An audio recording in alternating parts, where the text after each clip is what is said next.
Zee 24 तास एक पाऊल पुढे। सुरुवातीला मराठवाड्यातून एक ब्रेकिंग न्यूज आहे। दुष्काळामुळे राज्याचं जालना शहरानं लक्ष वेधून घेतलं असलं तरी नगरपालिकेला मात्र नागरिकांच्या पाणी प्रश्नाकडे लक्ष पुरवावं असं वाटत नाहीये। कारण शहरात तीव्र पाणी टंचाई असताना पालिका केवळ 18 टँकर्स पाठवून गप्प बसली।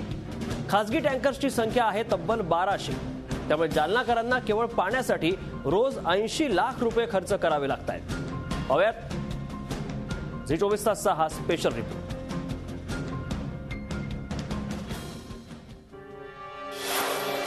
लोकसंख्या 4 लाख, टँकर्सची संख्या केवळ 18। जालन्याची तहान भागणार कशी? ही स्थिती आहे दुष्काळी जिल्हा अशी ओळख बनलेल्या जालन्याच्या जिल्हा मुख्यालयाची। पाण्याचा प्रश्न सोडवण्याची जबाबदारी असलेली नगरपालिका मात्र सुस्तच असल्याचं चित्र आहे। पालिकेनं घाणेवाडी तलावात एक खड्डा खोदलाय, त्यातून 18 टँकर रोज शहरात पाठवले जात आहेत। 18 टँकरद्वारे घाणेवाडी जलाशयामध्ये जी विहीर घेतलेली आहे त्या विहिरीतून पाणी भरून सगळ्या जालना शहरामध्ये आम्ही विविध भागामध्ये पुरत आहे। आता विचार करा की 4 लाख लोकांची तहान केवळ 18 टँकर्स भागवणार कसे? त्यामुळे इथं वॉटर माफियांचा बोलबाला झालाय।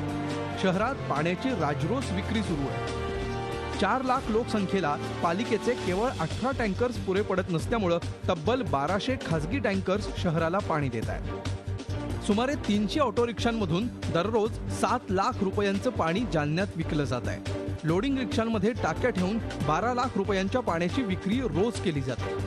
तर अन्य वाहनांमधूनही 700 रुपये प्रत्येक फेरीला आकारले जातात। यात जालनाकरांचे 15 लाख रुपये रोज पाण्यात जात आहे। ट्रॅक्टरमध्ये टाक्या बसवून पाणी विकण्याचा धंदा फारच जोरात सुरू आहे। या माध्यमातून रोज 25 लाख रुपयांचं पाणी विक्री केलं जातं। या माध्यमातून तब्बल 59 लाख रुपयांचं पाणी जालनाकर खरेदी करतात। शिवाय दररोज 25,000पेक्षा जास्त पॅकबंद पाण्याच्या बाटल्या आणि 1 लाखांपेक्षा जास्त पाऊच विकले जातात। बाटल्या, पाऊच आणि खासगी टँकर्स मिळून 21 लाख रुपयांचं पाणी विकत घ्यावं लागतंय। याचाच अर्थ रोज नुसत्या पाण्यासाठी 80 लाख रुपये जालनाकर खर्च करतायत। लोकल में पाउच का ब्रांड कम से कम 50,000 थैली का सेल है और बॉक्स का कम से कम 20 से 25 हज़ार का है। अब जहाँ बिस्लरी है, दूसरे और भी ब्रांड है जो ब्रांडेड है, उनके कम से कम 4 से 5 हज़ार के पर मंथ उनके सेल है। पाणी चढ्या दरानं विकत घ्यावं लागत असल्यामुळं गृहिणींचं बजेट कोलमडलंय। घर भाडं, वीज बिल, किराणा माल, दूध दुभतं या बरोबरीनं आता महिन्याच्या बजेटमध्ये पाण्यासाठी मोठी तरतूद करून ठेवावी लागते।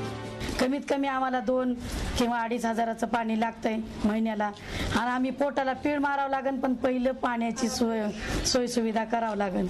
दुष्काळ आणि पाणी माफियांच्या कात्रीत सापडलेल्या जालनावासियांना काही मूलभूत प्रश्न पडलेत। त्याची उत्तरं नगरपालिकेचे अधिकारी आणि नगराध्यक्ष यांनी द्यावीत अशी नागरिकांची अपेक्षा आहे। 4 लाख लोकसंख्येला केवळ 18 टँकर हे प्रमाण पुरेसं आहे असं वाटतंय का? नसेल तर मग पालिका आणि खासगी टँकर्स यांचं इतकं व्यस्त प्रमाण का आहे?